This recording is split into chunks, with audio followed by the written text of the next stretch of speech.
Morning, everybody. Please have a seat. Well, it is wonderful to see all of you. To Tom, to Attorney General Holder, and to the outstanding officers standing behind me, as well as their families, welcome to the Rose Garden. It is my privilege to welcome the top cops back to the White House. Men and women who stand as shining examples of the bravery, persistence, and good judgment that so many members of our law enforcement community display each and every day. I think that Eric Holder has done an outstanding job at Justice Department, but part of the reason he's here is because one of his key jobs is supporting local law enforcement, and he truly appreciates the extraordinary service that local law enforcement does each and every day. We also have a couple of members of Congress here who I want to recognize, Representative Tim Ryan and Senator Max Baucus, who've been extremely supportive of local law enforcement efforts. To Tommy Nee and the other officers and board members from the National Association of Police Organizations, thank you for coming, and thanks for the great work that you do every day. And finally, I want to congratulate this year's top cops and their families. I think it's fair to say that the folks behind me never imagined they would be here today. If you asked them, these officers would say they were just professionals doing their jobs as best they could. And they'll tell you that there are thousands of law enforcement officers in every corner of this nation who are just as brave, just as dedicated, and just as capable as they are, and who would do the same thing if given the opportunity. And that's all true. But that's exactly what makes these officers and all of our men and women in uniform real heroes. It's the ability to put on a badge and go to work knowing the danger could be waiting right around the corner. It's the understanding that the next call could be the one that changes everything. And it's the knowledge that at any moment they could be called upon to stop a robbery, to participate in a high-speed chase, or to save a life. Some people haven't faced their moment yet, but whether it's by chance or by the hand of fate, these officers were tested. And when the moment came, they did what they were trained to do. The men and women here today have jumped into cars to rescue victims held at knife point. They've pulled trapped children from a burning car seconds before it was engulfed in flames. They've leapt in front of hijacked buses, faced armed suspects, led 6-hour manhunts through the dark, and saved countless lives by risking their own. And in the moments when these officers were under fire or choking on smoke, they weren't thinking about themselves. They weren't thinking about the medals or commendations. I'm pretty sure they weren't thinking about being honored at the White House.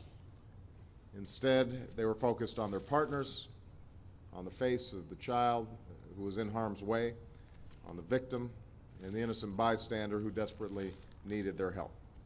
And that's why we honor them, because while these officers may think of themselves as ordinary, as just another sheriff or trooper or patrolman doing their job, their actions were extraordinary, and for that we owe them our undying gratitude. But honoring top cops means doing more than just saying thank you. It means supporting our entire law enforcement community so that no matter what the challenges we face in the months and years ahead, our men and women in uniform will be prepared to answer the call. And that's why from the very beginning, my administration has been dedicated to giving state and local law enforcement the resources they need to get the job done.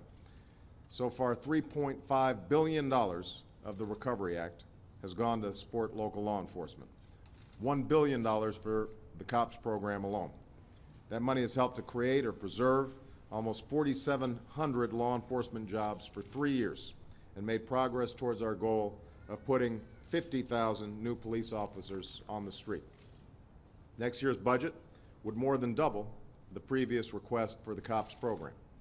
And at a time when our nation is emerging from the worst economic recession in generations, we'll maintain strong funding for justice assistance grants, known as the Burn JAG grants, and bulletproof vests to keep our communities and our men and women in uniform safe. We'll make sure you continue to have the resources and support that you need, because we've seen the results of that work. In the first half of 2009, crime fell to the lowest level since the 1960s. Homicides dropped by 10%. Car thefts were down nearly 20%, and property crimes declined by over 6%. Much of this is due to the men and women and their counterparts all across the country that are doing outstanding work. But it's also a reflection of the role that ordinary Americans are playing, taking back their neighborhoods from violent gangs and open-air drug markets, educating their children, being vigilant. Of course, the most recent example and most visible example of this partnership between citizens and police happened 2 weeks ago in Times Square. Alerted by 2 street vendors that smoke was coming out of a suspicious vehicle, NYPD officer Wayne Radigan immediately realized the potential danger and, along with other officers on the scene, helped clear the area quickly and safely.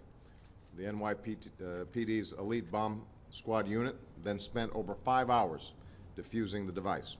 And just 2 days after the attempted terrorist attack, thanks to the outstanding work of local, state, and federal officials, a suspect was in custody.